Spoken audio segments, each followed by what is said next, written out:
Good morning, students. Today we will be proceeding up with the chapter The Lost Spring, written by Anis Jung. So previously we have discussed regarding two things of the story. There were two stories we have discussed. First is about the boy Sahib Alam, who belongs to Aslam of Simapuri, and the second one is from the bangle making industry, bangle making city Firozabad. So we were discussing about Firozabad chap Mukesh, and till here what we have discussed that the people who are living in Firozabad, especially people who are indulged in the bangle making industry, they face a very tough time. Apart from working hard day and night, even losing their eyesight, even after all this, they were not able to make a beautiful house for their children. They are not able to send their children to school, and even they don't dare to dream. So this was the most problematic thing, that they don't dare to dream. वो dream करना ही नहीं चाहते. यहाँ पे हम क्या देखते हैं कि हमारा जो मुकेश है वो नरेटर को, एनिस जंग को अपने घर लेके जाता है, as he feel very proud showing his house to the Anees Jung, because उनका जो घर है वो नया बना हुआ है. सो while walking through the narrow streets, उन तंग गलियों में गुजरते हुए एनिस जंग रियलाइज करती हैं that the condition is very bad. Even the animals and human race, they are surviving all together. Reaching Mukesh place, Mukesh grandmother जो हैं, she express all this as a karma. वे अपने कर्म का फल है जो सब भुगत रहे हैं यहाँ पे.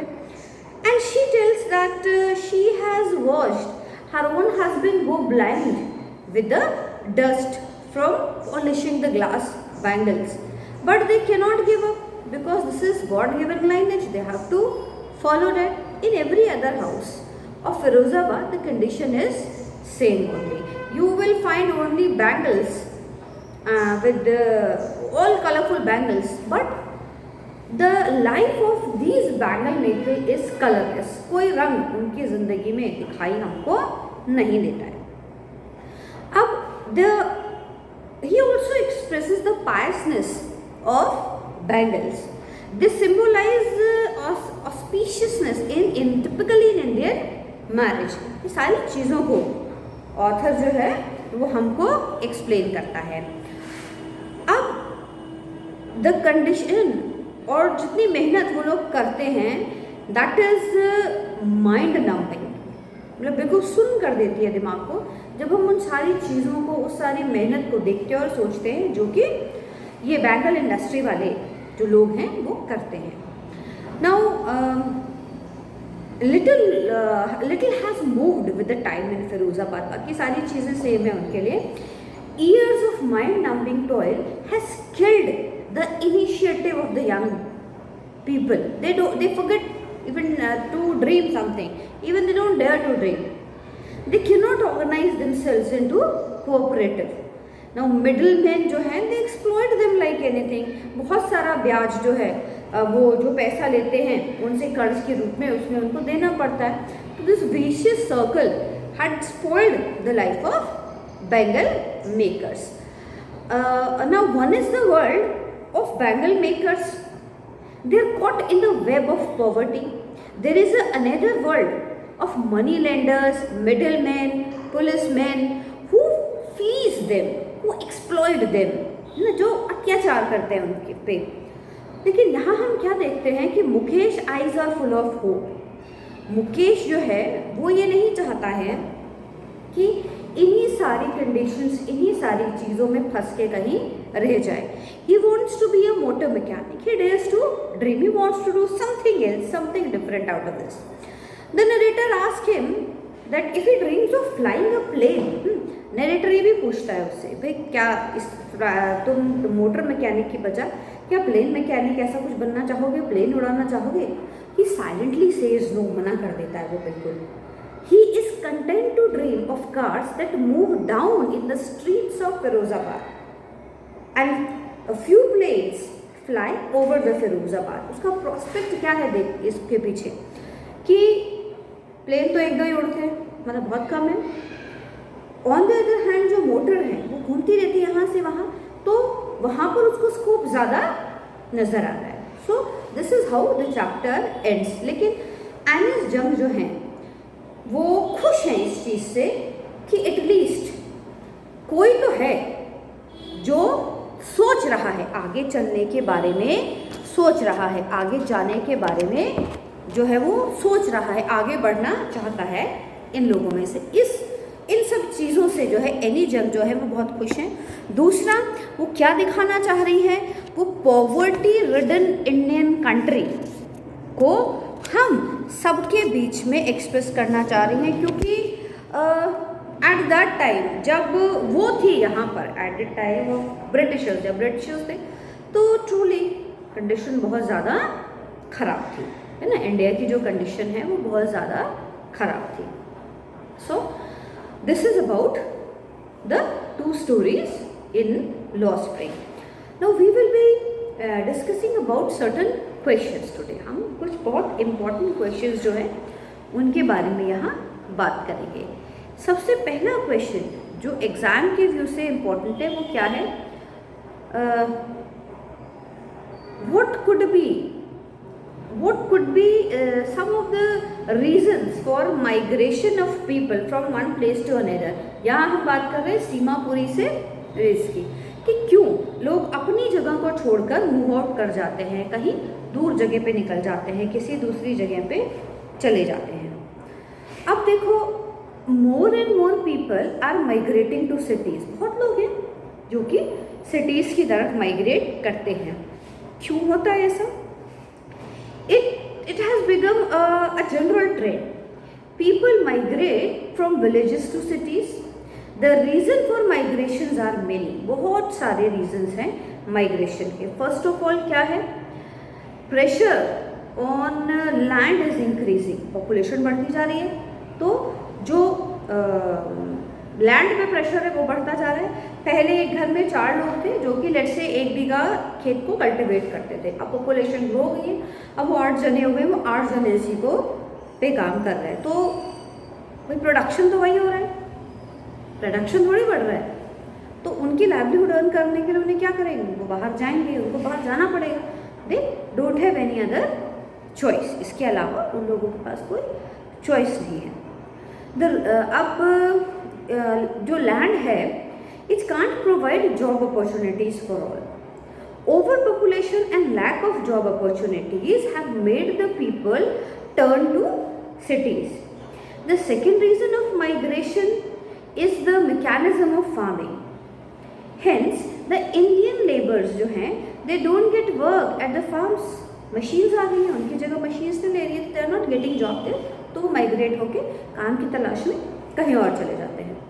Now they are compelled to move to the cities for working in industry. Now the third reason is the destruction of traditional art and crafts in the village. जो artisans हैं, they don't have any market for the goods and craft in the village. They need bigger market for their products. जो handicraft का वो था हमारा, handicraft खरीदने के लिए लोग गांव तो आएंगे नहीं, गांव में लोग कम खरीदेंगे, तो ये लोग क्या करेंगे, ये एक जगह से दूसरी जगह तक माइग्रेट होके चले जाएंगे अपने प्रोडक्ट को सेल करने के लिए। तो ये जो है वो एक बहुत बड़ा रीज़न बनता है लोगों के माइग्रेशन का। एक नेक्स्ट क्वेश्चन जो हम डिस्कस करेंगे वो ये है कि is Sahib happy walking in the tea stall? क्या साहिब आलम उस टी स्टॉल में काम करने के बाद खुश था? No, the clear answer is no. He was not at all happy working in the tea stall. ऐसा क्यों है? Because looking at him only, we realize this thing that he is not happy at all. because now he feels himself bound and burdened. His steel canister जो वो उठा के जाता है, that is much more lighter than that garbage bag, जो बड़ा सा उसका गार्बेज का बैग था, वो जो अपने कंधे पे लेके जाता था, वो उसका वेट बहुत ज़्यादा था. लेकिन वो एट दैट टाइम साहिब जो है, he was his own master, वो अपनी मर्जी का मालिक था. जब उसका मन करता वो करता था, जब मन करता नहीं करता था. अब now for everything he is dependent on his master, his own will, wish. ये सारी चीज़ें जो हैं, ये कहीं भी कुछ मैटर जो है वो नहीं करती हैं. अब इसको उसको वही करना पड़ेगा कि जो उसका जो मालिक है वो उसको कहने को कह रहे हैं. सो उसकी जो ओरिजिनलिटी है, that has been lost somewhere. That is why very clearly we can say this thing that Sahib Alam is not at all happy working in that tea stall. वहाँ काम करके जो है वो बिल्कुल भी खुश नहीं है. ये चीज़ बिल्कुल क्लियर है. नेक्स्ट इम्पॉर्टेंट क्वेश्चन जो बनता है वो ये बनता है, what makes city of Firozabad famous. तो the answer is very clear. भाई Firozabad is famous for its bangles. Firozabad है वो अपनी बैंगल और बैंगल मेकिंग इंडस्ट्री के लिए जाना जाता है. Apart from this that the workers who are making bangles, they are living a miserable life. They are working in very adverse conditions. फिर भी जो लोग हैं वहाँ वो काम कर रहे हैं. It is the center of India's glass making industry, and families have spent their generations and generations in making these bangles. लोगों ने अपनी पीढ़ियाँ जो हैं वो यहाँ पर ख़त्म कर दी इन बैंगल्स को बनाने के लिए. और एक और इम्पॉर्टेंट क्वेश्चन है जो बनता है कि would you agree that promises made to poor children are rarely fulfilled or are rarely kept. Now we can associate this question to the story Sahib Alam. What false question has been made here? The false question that has been made here is opening a new school. अब so clearly with this incident, very clearly we can say that yes, the promises made to the poor children are rarely kept, because we live in a hypocritic world nowadays. हम कहाँ रह रहे हैं? We are living in a hypocritic world. We organize seminars to like eliminate child labor in the country, है ना? But still we see how many children are indulged in this child labor. कितने लोग हैं ना, जो कितने बच्चे हैं जो ऑलरेडी इसी में लगे हुए हैं. Now India जो है has many hazardous industries. The more child worker it will employ, उसका जो कॉस्ट प्रोडक्शन है वो उतना कम आएगा. एक अडल्ट को उसको जितना पैसा देना पड़ेगा, उस बच्चे को उसको बहुत कम पैसा देना पड़ेगा. तो इस लालच में हम देखते हैं कि लोग जो हैं वो अपने बच्चों को, गरीब लोग हैं वो अपने बच्चों को लगा लेते हैं. अब इससे क्या होता है? Every year scores of children in working in these industries that has been increasing, and the administration sleeps over all these incidents. They die, so many times they die. मर जाते हैं बच्चे, आईसाइट खो देते हैं, लंग्स वगैरह खराब हो जाते हैं. बहुत सारी इंडस्ट्रीज ऐसी हैं. तो nobody laws are being made. हम देखते हैं चाइल्ड लेबर एबॉलिश कर दिया गया है, लेकिन फिर भी हम देखते हैं होता है. अब जब द थिंग्स जिनके बारे में लॉ एंड ऑल सब बन चुका है, then why our police or administration is not doing something? So here we can say that, अच्छा यही आप देखिए that the children who belongs to a rich class family, they are never indulged in such kind of things. Only poor people are indulged. So what we see that justice is not being done, justice is not being given to the poor people, because earning money is their necessity. कैसे भी करके क्या करना है, उनको पैसा कमाना ही कमाना है, अपने पेट भरने के लिए, अपने माँ बाप का पेट भरने के लिए उन्हें कमाना ही है। They don't have any other choice. So जितने भी प्रोमिसेस गवर्नमेंट इनको करती है वो कभी भी फुलफिल नहीं किए जाते हैं। So we were discussing about the question answers. Next question is that why did Sahib Alam's mother say, क्यों उसकी मदर जो हैं वो बोलती है about living their homes in Dhaka and coming to Seemapuri. क्या आंसर वो देती है जब उनसे क्वेश्चन पूछा जाता है? See we see that Sahib Alam's mother told him that once they live in Bangladesh, एक बार पहले, बहुत टाइम पहले, they were living in Bangladesh in the green fields of Dhaka, but natural calamities occur and due to that they have to leave that place in search of food and shelter. So see, everybody wants to live in a natural environment but they were not able to stay there क्योंकि भूखे मर जाएंगे वहाँ रहेंगे। So that was the reason they have to leave that place and they come here in Simapuri to earn their livelihood। वो explain करती हैं। So coming to big cities and living in such an adverse condition is not their will and wish, है ना, ये उनकी मजबूरी है।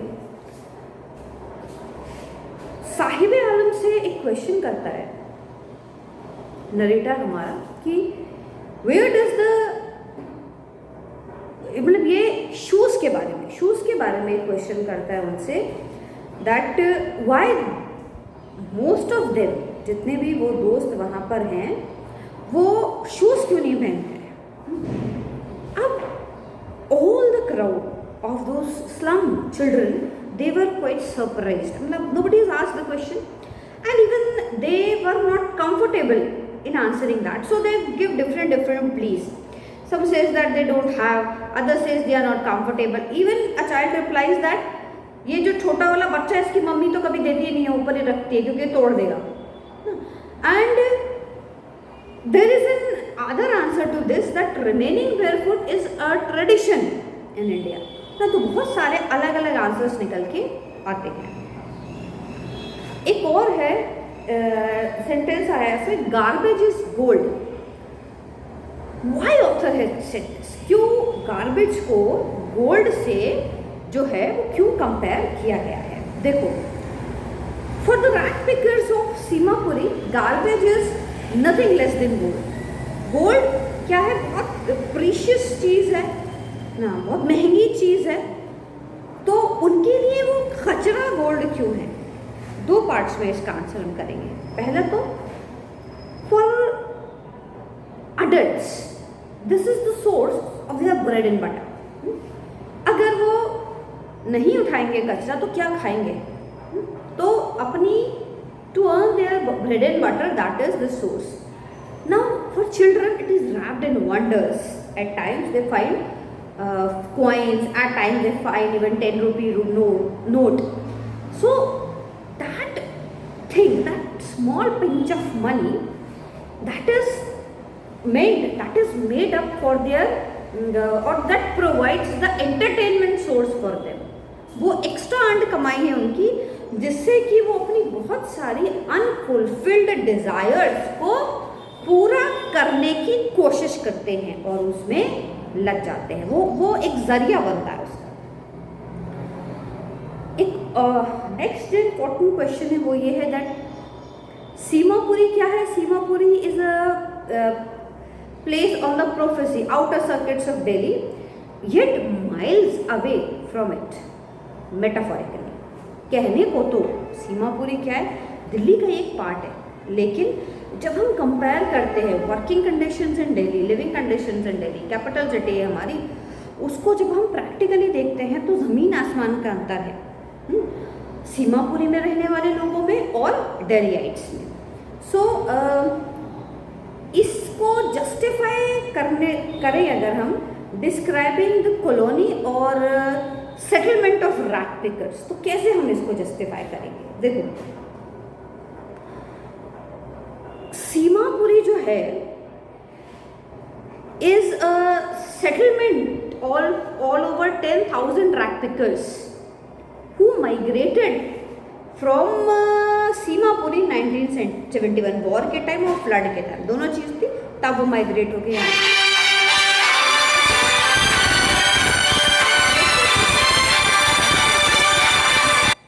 Outer part of Delhi जो है वहाँ पर ये है, but it is practically it is mile away from it. क्यों है ऐसा?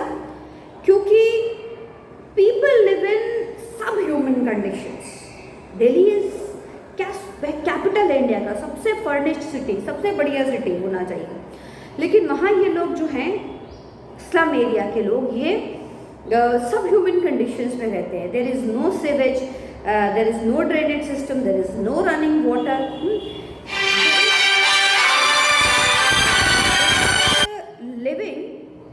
in uneven conditions. They are living in little hills and can exist. It is surprisingly that little hill exists near the capital of India. वहीं बिल्कुल पास में जो है वो हमको मिलता है। So this thing is quite surprising. थोड़ा सा हमें जो है ये चीज़ सरप्राइज करती है। So next important question बनता है that when we discuss or the question बनेगा that give a brief account on the life and activities of the people like Sahib Alam settled in Seemapuri. एक और तरीके से इस क्वेश्चन पूछा जाता है ये क्वेश्चन कि who is Sahib Alam, what is ironically in his name, describe Sahib Alam and his life on the barefooted army of rag pickers in Seemapuri. है ना, बहुत सारे तरीके से ये वाला जो क्वेश्चन है ये पूछा जाता है। सो व्हाइल आंसरिंग दिस क्वेश्चन हम क्या आंसर करेंगे, हम शुरू करेंगे that Sahib Alam is one of the army, Sahib जो है is among one of the army of barefoot rag pickers of Seemapuri. बहुत सारे रैग पिकर्स हैं सीमापुरी में, बेयरफुट आर्मी है उनकी, वहाँ वो उनका पार्ट है। His full name is Sahib Alam. Sahib Alam means Lord of the universe. He even doesn't know what does his name means, and this is the irony that the Lord of the universe, what he is doing, he is moving barefooted, scrouching the gold in the garbage. Here the irony lies in the chapter. अब साहिब आलम, या हम उसको साहिब ही refer करेंगे, and the army of rag pickers, barefooted army, they led quite a miserable life, and they are living in among the most unhygienic and unhealthy surrounding. They are living in the tarpaulin houses. Roof में tin और तारपीन की roof है, side में कुछ भी नहीं है, no sewage and all. They move around picking up the garbage and all, वो उठाते बीनते हुए फिर रहे हैं। Yet they are living in Delhi, but practically उनका रहना या ना रहना, वो सारी सुविधाएं जो कि नेचुरली दिल्लीइट्स को मिलती हैं, वो बच्चे साहिब आलम और उसकी वो पूरी आर्मी उन सारी चीज़ों से बहुत ज़्यादा दूर है। बहुत they all are like quite away from all these things. So there is no hope among them, है ना। उनका होप क्या रहता है कि कैसे हम ज़्यादा कचरा इकट्ठा करें, या कैसे हमको कहीं से कॉइन मिल जाए या 10 रुपए का नोट मिल जाए, इससे ज़्यादा जो है वो सोचते ही नहीं हैं। And it is the means of survival for their elderly people, और उनके लिए थोड़ा सा मज़े देने वाली बात हो जाती है ना। यही चीज़ है जो हो रही है, जो साहिब आलम कर रहे हैं। Now if we talk about the second part of the story, वहाँ हम देखते हैं सबसे इम्पोर्टेंट क्वेश्चन, लॉन्ग क्वेश्चंस की कैटेगरी में जो सबसे इम्पोर्टेंट क्वेश्चन बनता है वो बनता है describe bangle makers of Firozabad. How does the vicious circle of the sahukars and the middleman they never allow them to come out of the web of poverty. कैसे फांस के रखते हैं उनको, बाहर नहीं आने दिया जाता है उस सर्कल से, उस पॉवर्टी से बाहर नहीं आने दे पा रहे हैं उसको, मिडिल मैन एंड ऑल। देखो, Firozabad is famous for its bangles and bangle making industry, but the life of these bangle makers of Firozabad is full of hardship, obstacles. वो बहुत प्रॉब्लम है इन लोगों की लाइफ में। These obstacles force them to lead a life of poverty and deprivation. Every other family in the town is engaged in this profession only. This profession of bangle making, उसी में indulge है सब। अब it is the center of India's glass blowing industry. They have been welding glass and making bangles for all over high temperatures. बहुत high temperature पर बुला रहे हैं, centuries से यही कर रहे हैं। They have been welding the glass and making the bangles for all the women in India and abroad. ऐसा नहीं कि खाली इंडिया में ही बिक रही हैं उनकी चूड़ियाँ जो हैं वो बहुत बाहर तक भी बिकती हैं। And over 20,000 children they work illegally in this glass making industry. वो उन्हीं के बच्चे हैं, बैंगल मेकर्स के बच्चे हैं जो इसी इंडस्ट्री में जुड़े हुए हैं। And they are working in very high temperature. They are exposed to the health hazards. These factories are in stinking lanes, है ना, stinking lanes and choked with garbage.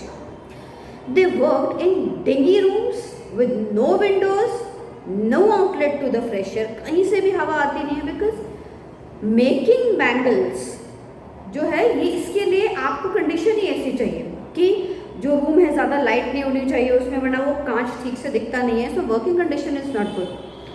अब their eyes are more adjusted to the dark to the light outside. अब इनकी जो आंखें हैं वो अंधेरे में देखने की आदी हो जाती हैं, बाहर जो सनलाइट है उसकी आदी नहीं रहती है, क्योंकि काम ही इनको करना है। इसमें इनका जो काम है वो काम ही अंधेरे में होता है।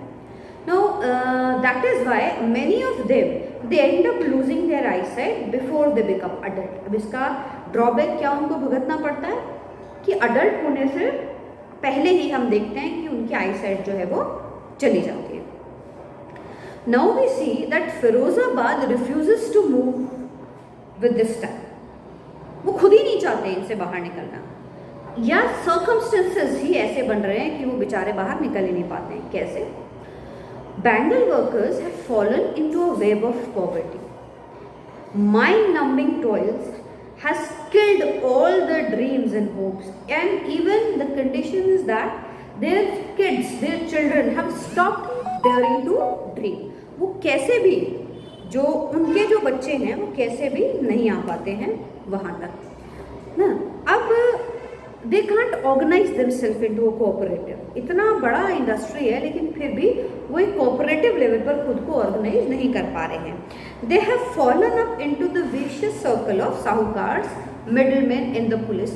Nobody is helping them out.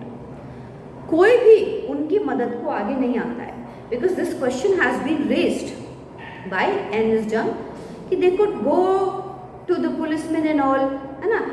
They even tell that while they are selling their bangles on card, they have to give money to policemen to keep their card there. तो उनकी हेल्प करने के लिए जो है कोई भी जो है वो आगे नहीं आ रहा है। इसकी वजह से क्या है? It means that the bangle workers of Firozabad are condemned to poverty and perpetual complications. And ये मतलब आदी हो गए हैं, ये लोग इन चीज़ों के आदी हो गए हैं। इससे बाहर ऐसा लगता है जैसे वो लोग हैं इसके बाहर निकलना ही नहीं चाह रहे हैं। एक और क्वेश्चन ये बनता है कि मुकेश के बारे में बनता है, that why when others are indulged in this industry only, Mukesh कैसे इनसे अलग आया? So we can say that Mukesh is quite young and mentally strong boy, जो कि समझ रहा है सारी बातों को और वो कुछ अलग करना चाहता है ना। He wants wants to do something else and he wants to come out from this vicious circle in which they are being trapped. वो उससे बाहर निकल के कुछ करना चाहता है. तो हमें कैरेक्टर वाइज हम देखें तो मुकेश बहुत स्ट्रॉन्ग कैरेक्टर के रूप में यहाँ निकल के सामने आता है. Thank you very much.